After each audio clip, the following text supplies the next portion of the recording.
नमस्कार दोस्तों। I hope आप लोग सब अच्छे होंगे। आप लोग बता दो, एमपी पटवारी परीक्षा घोटाला जो फर्जीवाड़ा चल रहा है, एक और सच सामने निकल के आ चुका है।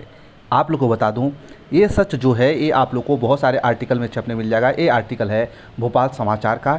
21 साल के उम्मीदवार को संविदा कर्मचारी आरक्षण का लाभ का कमाल है। 21 साल का कर्मचारी है, आप लोगों को पता होना चाहिए, उसको संविदा कर्मचारी में बोनस अंक भी दिया गया है और आरक्षण का लाभ भी दिया गया है। लेकिन 21 साल के कर्मचारी है तो आप लोग समझ सकते हैं कि 3 साल पहले वो संविदा कर्मचारी बना होगा। 16 साल में कोई नौकरी उसको संविदा कर्मचारी में मध्य प्रदेश में दी नहीं जाती है। जब 18 साल ऊपर हो जाते तब भी कोई नौकरी जो है दी जाती है। ऐसा कैसे हो गया? व्यापम के द्वारा इसका फॉर्म कैसे एक्सेप्ट किया गया है, इसमें क्या क्या बोला गया, आइए जानते हैं। मध्य प्रदेश कर्मचारी चयन मंडल भोपाल द्वारा आयोजित एमपी पटवारी भर्ती परीक्षा में विवादों में आ गई है। सबसे बड़ी बात यह है कि ग्वालियर जिले के परीक्षा केंद्र में आई हो सभी लोग होता है। 7 परीक्षार्थी जो है मेरिट लिस्ट में आए हैं। टॉप 10 में से 7 ऐसे विद्यार्थी हैं जो ग्वालियर एनआरआई कॉलेज से ही सामने निकल के आ रहे हैं। आप लोग बता दो, क्या 16 साल की उम्र में नौकरी लग गई थी?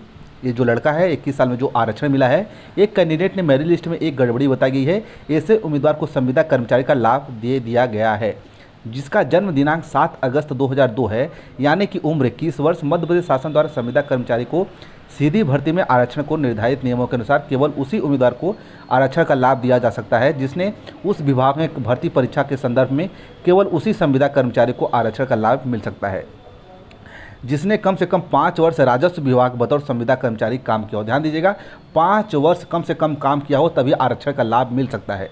ठीक है। और जिसमें उम्मीदवार की उम्र 21 वर्ष है उसे आरक्षण का लाभ कैसे मिल सकता है? ऐसा तो अभी हो सकता है जब संविदा कर्मचारी तौर पर उसकी नियुक्ति 16 वर्ष की आयु पर हो गई हो। तो मध्य प्रदेश में 16 वर्ष की आयु में लोगों की नौकरी नहीं दी जाती है। लेकिन ऐसा कैसे हो गया? व्यापम इसका फॉर्म कैसे एक्सेप्ट किया होगा? और संविदा में सबसे बड़ी बात है नियुक्ति इसको कैसे दी गई? फर्जीवाड़ा तो संविदा में ही किया गया। पहली बात तो इसको 16 साल में नौकरी कैसे दे दी गई? सिर्फ सवाल एक है, फॉर्म स्वीकार कैसे हुए? उम्मीदवार ने भोपाल समाचार डॉट में काम के माध्यम से केवल एक सवाल पूछा है। जब संविदा कर्मचारी की उम्र 21 वर्ष है, उसने संविदा कर्मचारी का आरक्षण के लिए स्वयं का योग्य बताते हुए एप्लीकेशन फॉर्म सबमिट किया था, तब उसका आवेदन फॉर्म स्वीकार कैसे हो गया? क्योंकि ऐसे उम्मीदवार को परीक्षा देने का अवसर दिया गया। क्यों ऐसा उम्मीदवार मेरी लिस्ट में है? क्या यह सिर्फ एक ही उम्मीदवार है या फिर ऐसे बहुत सारे नाम हैं? क्या किसी योजना के तहत ऐसा उम्मीदवार की परीक्षा में शामिल होने का अवसर दिया जाता है ताकि किसी दूसरे दरवाजे से इसकी नियुक्ति की जा सके? ठीक है, यहाँ यह बात को भुलाया नहीं जा सकता। कई विज्ञापन में जारी रिक्त पदों की संख्या, नियुक्ति किए गए कर्मचारियों की संख्या अधिक है। एक परीक्षा तो ऐसी हुई है जिसमें उम्मीदवार परीक्षा में शामिल हुए तो उसमें ज़्यादा उम्मीदवार को रिजल्ट घोषित कर दिया गया है। ठीक है, ये महत्वपूर्ण न्यूज़ है। ऐसे उम्मीदवार को व्यापम के द्वारा फॉर्म कैसे एक्सेप्ट किया गया और 16 साल की उम्र में उनकी संविदा में नियुक्ति कैसे कर दी गई? ये सबसे बड़ा सवाल उठ के आता है। इसके ऊपर आप लोग क्या कहना चाहते हैं? इतना इस वीडियो को शेयर कीजिए, कमेंट कीजिए, क्योंकि वायरल हो जाए, सभी लोग तक यह न्यूज़ पहुंच सके।